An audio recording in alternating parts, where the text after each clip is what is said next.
Olá! A conjuntura atual apresenta três boas notícias e três preocupações na minha avaliação. Do lado das boas notícias, a primeira é que a recuperação da economia está ocorrendo a um ritmo melhor do que se imaginava. Alguns dados mais recentes mostram, por exemplo, que no varejo, alguns segmentos já voltaram ao nível de atividade pré-pandemia. A segunda boa notícia é que vamos ter taxa de juros muito baixas nos próximos meses. A Selic, que está agora em 2%, pode ficar nesse nível pelo menos até o terceiro trimestre de 2021. Isso, dependendo da recuperação da confiança, será muito relevante para estimular a expansão da atividade econômica, principalmente em áreas como o do setor imobiliário. A terceira boa notícia é que o ritmo, as possibilidades da reforma tributária estão cada vez maiores. Não é? A PEC 45 adquiriu ritmo no Congresso. O governo apresentou a sua ideia de reforma para fundir o PIS e a COFINS. Não é? Tem complicações disso, uma certa série de resistência do setor de serviços. É uma proposta tímida, mas tem uma vantagem. Engaja o governo federal no processo. Tudo indica que essa proposta do governo dificilmente vai ser aprovada isoladamente. É muito provável que ela seja incorporada no relatório da PEC 45.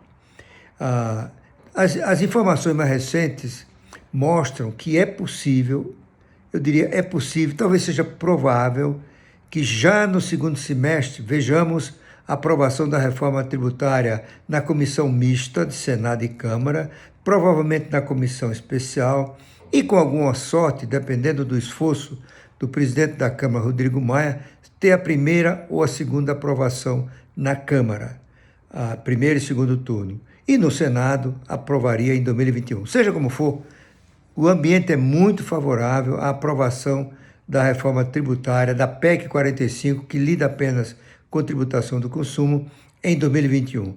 E essa é a reforma mais importante do ponto de vista de ganho de produtividade e do crescimento do potencial de expansão do PIB brasileiro.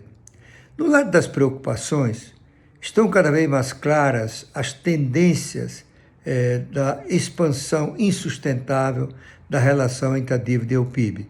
As estimativas mais recentes mostram que isso vai chegar a perto de 100% do PIB. Só para a gente relembrar, essa relação era de 77% em dezembro de 79. Portanto, nós estamos falando num salto da relação dívida-PIB da ordem de 22 pontos de percentagem. O FMI divulgou recentemente o número para os mercados emergentes como um todo, incluindo o Brasil. Esse salto vai ser de apenas 7 pontos de percentagem. O Brasil desponta como país em pior situação no endividamento público.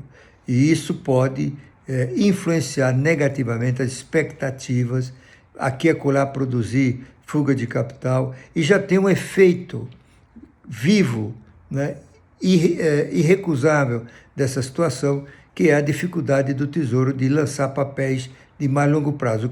O Tesouro não quer sancionar a demanda do mercado, que a curva longa está hoje em 7%, né? Não é o 2% da Selic, e com isso o Tesouro tem optado por lançar papéis de curto prazo. O resultado é que o perfil da dívida está diminuindo, isso cria uma nova vulnerabilidade.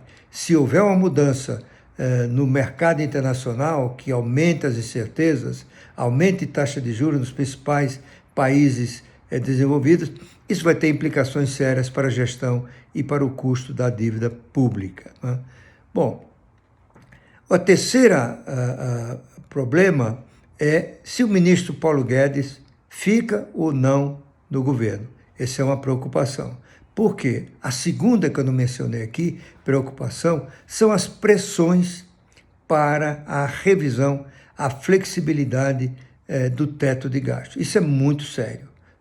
Não há como, num governo sem boa articulação política e com pressões de diferentes segmentos da sociedade e dentro do governo para aumentar gastos, se colocar em votação uma flexibilização do teto, vai passar tudo. Se disser que é só para investimentos, e por que não para a saúde?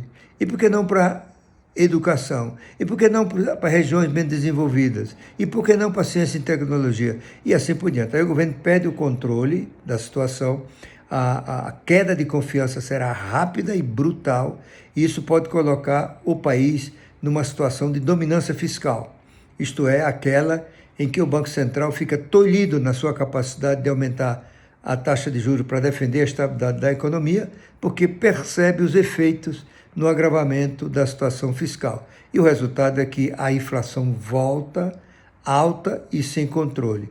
E do ponto de vista econômico-social, significa uma redução adicional do potencial de crescimento do país e o aumento da desigualdade e da pobreza. É um cenário desastroso, uma tentativa de revisão do teto de gasto. E voltando à questão do ministro Paulo Guedes, certamente, um bom economista que ele é, hoje mais experiente em questões de governo, ele sabe do risco gigantesco para o país de uma flexibilização desse teto.